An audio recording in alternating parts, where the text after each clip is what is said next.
Hello everyone, आप सभी कैसे हो। आज का अपना नेक्स्ट टॉपिक होने वाला है जल के आधार पर अम्ल व क्षार। आखिरकार जल के आधार पर अम्ल व क्षार क्या है, तो इसके अंदर अपने को 2 पॉइंट याद रखने हैं। फर्स्ट तनु और सेकंड सांद्र।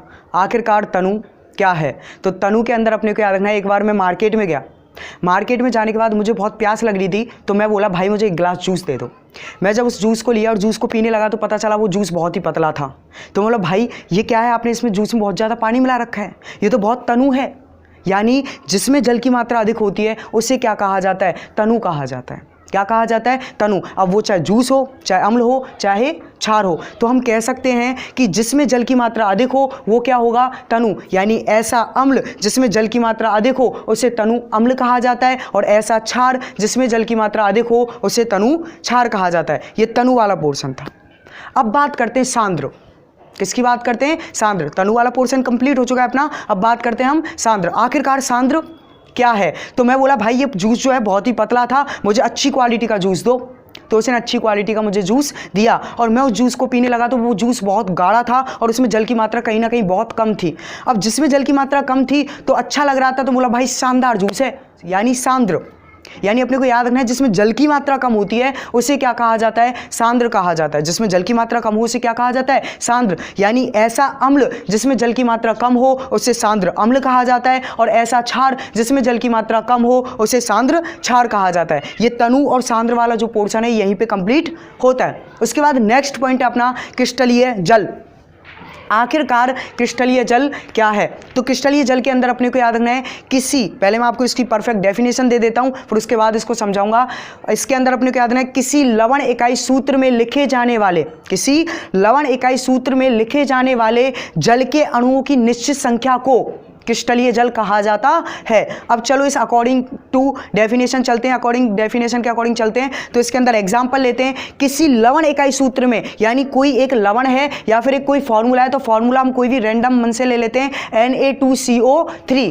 किसी लवण इकाई सूत्र में लिखे जाने वाले जल के अणुओं की संख्या, यानी उसके अंदर जल है, जल के अणुओं की संख्या, तो इसके अंदर हमने लगाया .10H2O। यानी अब अपना फॉर्मूला क्या बन गया, Na2CO3.10H2O। अब इसमें अपने को याद रखना है कि इसे कहा क्या जाता है, इसे कहा जाता है धावन सोडा। क्या कहा जाता है, धावन सोडा। अब इसके अंदर जल की मात्रा कितनी है, 10H2O, यानी इसमें जल की मात्रा 10 है, तो इसमें क्रिस्टलीय जल भी कितने होंगे, 10।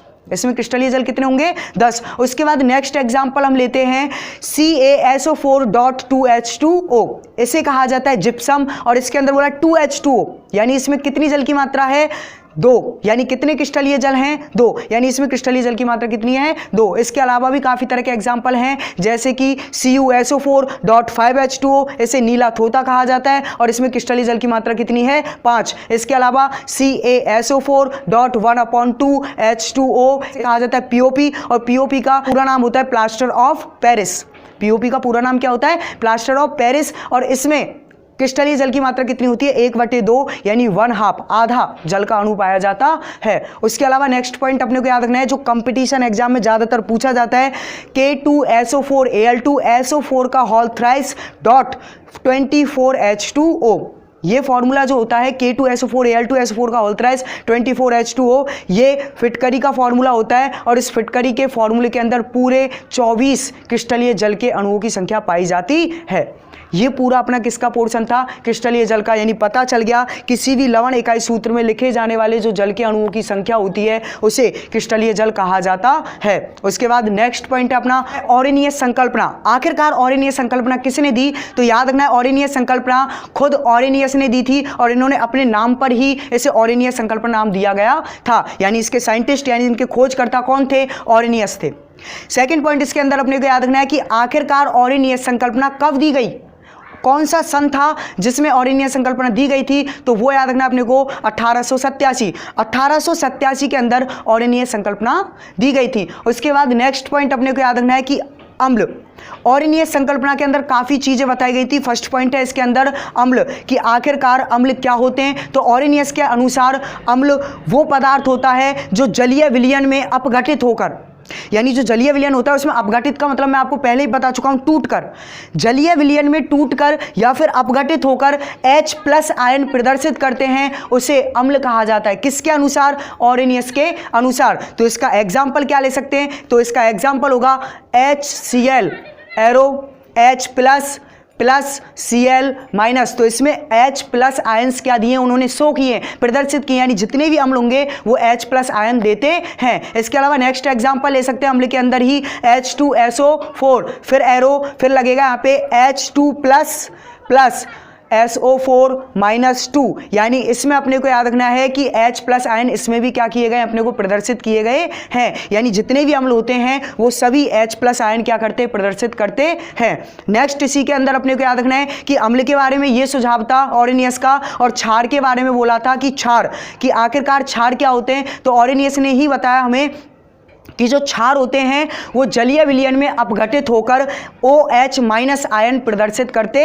हैं। यानी अपना जो जलीय विलयन होता है उस जलीय विलयन में अपघटित का मतलब मैं बता चुका हूं आपको, टूटकर।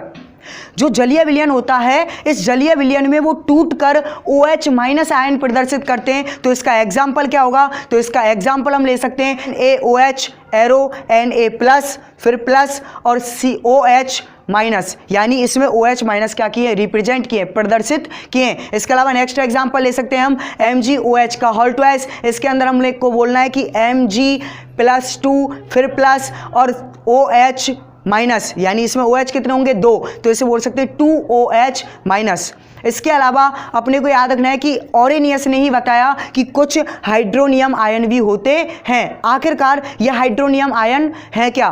तो अपने को याद रखना है हाइड्रोनियम आयन किसे कहा जाता है कि यदि जल के साथ, जो जल होता है, पानी जो होता है, इस जल के साथ हाइड्रोजन गैस अभिक्रिया कर ले। जल जो है, पानी, सिंपल पानी रखा हुआ है, उस पानी के अंदर क्या हो? हाइड्रोजन गैस हो। तो जल के अंदर हाइड्रोजन गैस हो और हाइड्रोजन गैस जल के साथ अभिक्रिया कर ले, जुड़ जाए, तो किसका निर्माण करते हैं? उसका निर्माण करते हैं हाइड्रोनियम आयन का। किसका निर्माण करते हैं? हाइड्रोनियम आयन का। यानी हम लिख सकते हैं इसमें कि हाइड्रोनियम आयन जल और हाइड्रोजन गैस के मिलने के बाद प्राप्त होते हैं। तो एग्जाम्पल क्या होगा? जल को क्या बोलते हैं? H2O+ का प्लस, हाइड्रोजन क्या होता है? H+ आयंस, तो H+ आ जाएगा, एरो का साइन लग जाएगा और हाइड्रोनियम आयन प्राप्त हो जाते हैं। तो बोल सकते हैं कि H3O+, यानी अपने को हाइड्रोनियम आयन प्राप्त हो चुके हैं। तो हाइड्रोनियम आयन का फॉर्मूला क्या हुआ? तो हाइड्रोनियम आयन का फाइनली फॉर्मूला होता है H3O+। उसके बाद बात करते हैं, ऑरेनियस ने लास्ट एंड फाइनल एक चीज़ और बताई थी कि आखिरकार उदासीनीकरण अभिक्रिया क्या होती है। ऑरेनियस के अनुसार उदासीनीकरण अभिक्रिया कहा जाता है कि यदि अम्ल और क्षार अभिक्रिया करके लवण और जल का निर्माण करें तो इसे उदासीनीकरण कहा जाता है। क्या कहा जाता है? उदासीनीकरण। यानी हम बोल सकते हैं, मैं आपको पहले भी आपको काफ़ी बार बता चुका हूं, पहले की जो हमारी वीडियोस थी उनमें बता चुका हूं, इसकी लिंक डिस्क्रिप्शन में दी हुई है, उसमें जाकर आप देख सकते हो पुरानी वीडियोज़ को। इसके अंदर अपने को याद रखना है कि अम्ल क्षार के साथ अभिक्रिया करके लवण और जल का क्या करता है? निर्माण करता है। इसके अंदर हम एग्जाम्पल ले सकते हैं HCl + NaOH = NaCl + H2O। इसमें क्या हुआ? जो Na था वो Cl के पास जाता है। Na जो होता है, HCl जो यहाँ पे है, उस HCl के पास कौन जाता है? Na जाता है। अब NaH को हटा देता है तो Na किसकी जगह पर आ जाता है? H की जगह पर आ जाता है। तो फाइनली बनता है NaCl प्लस का प्लस H किसके पास आ जाता है? OH के पास। OH में भी एक H है और एक H पहले से था, दोनों जुड़ जाते हैं तो क्या बन जाता है? H2 और O का O, और फाइनली अपने को क्या प्रोवाइड हो जाता है? H2O। ये अपना एग्जाम्पल हो गया। आखिरकार इसका नाम उदासीनीकरण क्यों रखा? तो अपने को याद रखना है कि जो लवण होता है और जो जल होता है, इन दोनों का ही pH कितना होता है? 7। ना ही ये अम्लीय होता है और ना ही ये क्षारीय होता है। और जो ना अम्ल और ना क्षार, कोई अम्ल भी ना हो क्षार भी ना हो, तो उसके बाद उसे क्या कहा जाता है? उदासीन कहा जाता है। उस प्रकृति को उदासीन प्रकृति कहा जाता है। और ये एक अभिक्रिया थी, उस अभिक्रिया के द्वारा हमें अनुदासीन पदार्थ प्राप्त हुए, तो इसे हमने उदासीनीकरण अभिक्रिया कहा। इस वजह से ऑरेनियस ने इसे उदासीनीकरण अभिक्रिया कहा था। इसके बाद अपना नेक्स्ट टॉपिक है प्रबल और दुर्बल। आखिरकार प्रबल क्या है और दुर्बल क्या है? देखो, प्रबल उसे कहा जाता है जो अपने आप को पूर्णतः आयनित कर देता है, उसे क्या कहा जाता है? प्रबल कहा जाता है। मैं पूर्णतः अपने आप को एक्सप्लेन कर दूं, मैं आज आपको जो भी समझा रहा हूं उसे अच्छे से समझा दूं तो मैं प्रबल हूं, और अगर मैं अपने आप को नहीं समझा पा रहा हूं तो मैं कौन हूं? दुर्बल। यानी ऐसे अम्ल जो जलीय विलयन में अपघटित होकर पूर्णतः आयनित हो जाएं उसे प्रबल अम्ल कहा जाता है। और ऐसे क्षार जो जलीय विलयन में अपघटित होकर पूर्णतः आयनित हो जाएं उन्हें प्रबल क्षार कहा जाता है। यानी पूर्णतः आयनित, पूर्णतः अपने आप को प्रदर्शित करना ही प्रबल का काम होता है। प्रबल अम्ल के एग्जाम्पल क्या होंगे? HCl, H2SO4, HNO3। उसके बाद अपने को याद रखना है कि क्षार के एग्जाम्पल क्या होंगे? KOH और NaOH। उसके बाद बात करते हैं हम दुर्बल। आखिरकार दुर्बल क्या है? तो दुर्बल मैं बता चुका हूं आपको कि जो अपने आप को पूर्णतः आयनित नहीं कर पाते, मैं अपने आप को पूर्णतः प्रदर्शित नहीं कर पा रहा हूं, तो मैं कौन हूं? दुर्बल। मैं कौन हूं? दुर्बल। यानी दुर्बल अम्ल ऐसा अम्ल जो जलीय विलयन में अपघटित होकर पूर्णतः आयनित नहीं हो पाता है, उसे दुर्बल अम्ल कहा जाता है। और ऐसा क्षार जो जलीय विलयन में अपघटित होकर पूर्णतः आयनित नहीं हो पाता है, उसे दुर्बल क्षार कहा जाता है। आखिरकार दुर्बल अम्ल के एग्जाम्पल क्या होंगे? तो इसके एग्जाम्पल होंगे CH3COOH, H2CO3। उसके अलावा दुर्बल क्षार के एग्जाम्पल क्या होंगे? NH4OH MgOH का होल ट्वाइस। ये दुर्बल क्षार के एग्जाम्पल होते हैं। प्रबल और दुर्बल का कंसेप्ट अपने को सिंपल सा एक याद रखना है कि जो प्रबल, चाहे प्रबल अम्ल हो चाहे प्रबल क्षार हो, पूर्णतः आयनित होगा उसे प्रबल अम्ल या क्षार कहा जाता है। और जो पूर्णतः आयनित नहीं हो पाता उसे दुर्बल अम्ल या दुर्बल क्षार कहा जाता है। सिर्फ ये छोटा सा कंसेप्ट अपने को पकड़ के याद रखना है और परफेक्ट डेफिनेशन दे देनी है। डेफिनेशन अपने आप से बनाई जाती है, गौर से सुनना और समझना। उसके बाद नेक्स्ट पॉइंट है अपना ब्रॉनस्टेड-लॉरी संकल्पना। आखिरकार ये ब्रॉनस्टेड-लॉरी संकल्पना क्या है? तो मैं आपको बता देना चाहता हूं,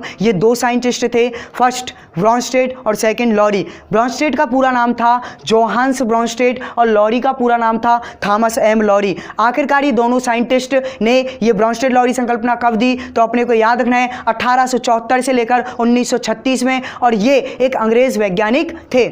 आखिरकार इन्होंने क्या कहा? तो ब्रॉनस्टेड-लॉरी संकल्पना के अनुसार कहा गया था कि अम्ल वे पदार्थ होते हैं जो प्रोटॉन दाता होते हैं और क्षार वो पदार्थ होते हैं जो प्रोटॉन ग्राही होते हैं। उसे क्या कहा जाता है? ब्रॉनस्टेड-लॉरी संकल्पना कहा जाता है। पहले इसका एक एग्जांपल सुन लीजिए, फिर उसको मैं आपको अच्छे से समझाता हूं। इसका एग्जांपल है H2O+ NH3- NH4+OH। इसके अंदर अपने को याद रखना है कि जो H2 है, H2O है, इस H2O के अंदर H2 आयंस कितने हैं? 2 हैं। यानी H+ आयंस कितने? 2। और इधर की तरफ आते हैं तो सिर्फ इसमें क्या बच जाता है? OH बच जाता है। यानी एक हाइड्रोजन आयन इसने एक हाइड्रोजन आयन जो है किसको दे दिया? NH3 को दे दिया। तो इसने, इसका मतलब एक प्रोटॉन दिया है, तो इसको क्या बोल दिया? प्रोटॉन दाता। और प्रोटॉन दाता कौन होता है? अम्ल। उसके बाद बात करते हैं NH3। अब NH3 जो है, इस NH3 के अंदर अपने को याद रखना है कि NH3 इधर आकर NH4 में चेंज हो गया, यानी इसने एक हाइड्रोजन आयन ले लिया। और अगर हाइड्रोजन आयन कोई ग्रहण कर रहा है तो उसे क्या कहा जाता है? क्षार। तो इसके अंदर अपने को याद रखना है हाइड्रोजन आयन ग्रहण किया यानी H+ आयन प्रदर्शित किए हैं, तो उसे क्या बोल दिया हमने? क्षार बोल दिया। यानी प्रोटॉन दाता, यानी जो डोनेट कर रहा है, जो दे रहा है, उसे अम्ल कहा जाएगा, और जो ले रहा है उसे क्षार कहा जाएगा। इसके बाद नेक्स्ट पॉइंट है अपना लुईस संकल्पना। आखिरकार लुईस संकल्पना है क्या? इसके अंदर फर्स्ट पॉइंट अपने को याद रखना है कि लुईस संकल्पना आखिरकार कब दी गई? तो लुईस संकल्पना अपने को दी गई थी 1923 में। 1923 के अंदर लुईस संकल्पना अपने को दी गई थी। आखिरकार लुईस संकल्पना के अनुसार उन्होंने क्या कहा? तो लुईस संकल्पना में कहा गया था, इन साइंटिस्ट ने कहा था कि अम्ल वे पदार्थ होते हैं जो इलेक्ट्रॉन युग्म ग्रहण करते हैं, उन्हें अम्ल कहा जाता है। और क्षार वे पदार्थ होते हैं जो इलेक्ट्रॉन युग्म त्यागते हैं, उन्हें क्षार कहा जाता है। यानी इसे अच्छे से अगर एक्सप्लेन किया जाए तो बोल सकते हैं हम कि वे पदार्थ जो इलेक्ट्रॉन युग्म ग्रहण करते हैं उसे अम्ल कहा जाता है, और ऐसे पदार्थ जो इलेक्ट्रॉन युग्म त्यागते हैं उन्हें क्षार कहा जाता है। आखिरकार इनके एग्जाम्पल्स इसको अपन देख लेते हैं अच्छे तरीके से।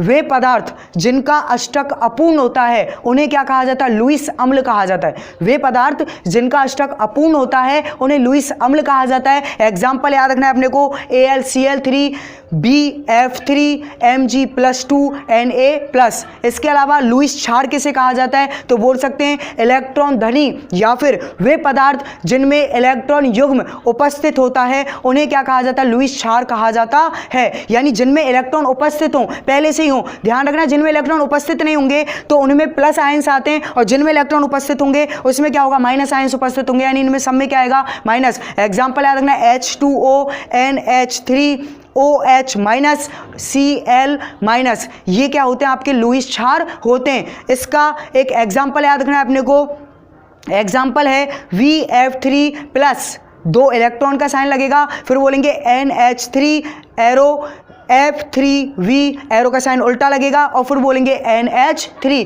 तो यहाँ पर अम्ल क्या होगा BF3 और क्षार क्या होगा NH3।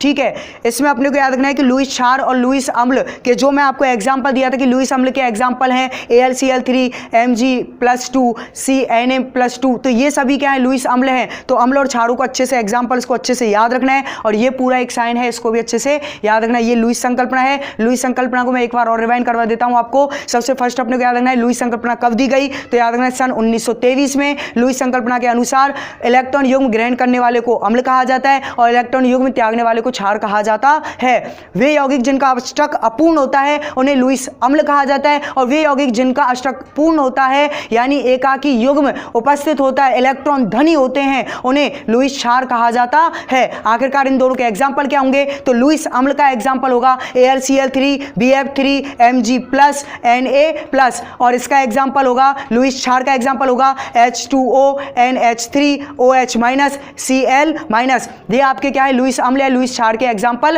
हैं। अब बात करते हैं लुईस अम्ल और लुईस क्षार का पूरा एक साथ एग्जाम्पल, तो वो एग्जाम्पल बनेगा VF3 प्लस 2 इलेक्ट्रॉन के साइन लगेंगे, फिर बोलेंगे NH3 एरो का साइन F3V उल्टा एरो का साइन NH3। यहाँ पर VF3 अम्ल है और NH3 माइनस है। इसके अंदर भी अपने को क्या करना है, गौर से इस वीडियो को सुनना है, सुनकर प्रैक्टिस करनी है। जैसे कि मैं आपको पहले भी बता चुका हूं काफ़ी वीडियो में, उसी प्रकार से इसमें भी आपको प्रैक्टिस करनी है। पुरानी वीडियो अगर नहीं देखी हो तो लिंक डिस्क्रिप्शन में दी हुई है, उसमें जाकर आप उसे सर्च करें और उसे ज़रूर देखें, क्योंकि उससे समझोगे तभी ये अच्छे से और भी अच्छे से समझ में आपको आएगी। दूसरा लास्ट एंड फाइनल पॉइंट कि आप इसको आखिरकार कि आपको ये वीडियो आप जब गौर से सुनोगे तो इसके अंदर से आपको खुद को क्वेश्चंस पुटअप करने, खुद क्वेश्चन पुटअप करो, मेरे से कमेंट के थ्रू पूछो और एक लिंक बनाओ और लगातार मेहनत करो। और बैठना नहीं है, लॉकडाउन लग चुका है पर बैठना नहीं है, अपने को लगातार मेहनत करनी है, लगातार पढ़ना है। ठीक है, फ्री नहीं बैठना है, मेहनत करनी है अपने को। ऐसे ही इंटरेस्टिंग टॉपिक के साथ मिलते हैं अगली वीडियो में। Thank you.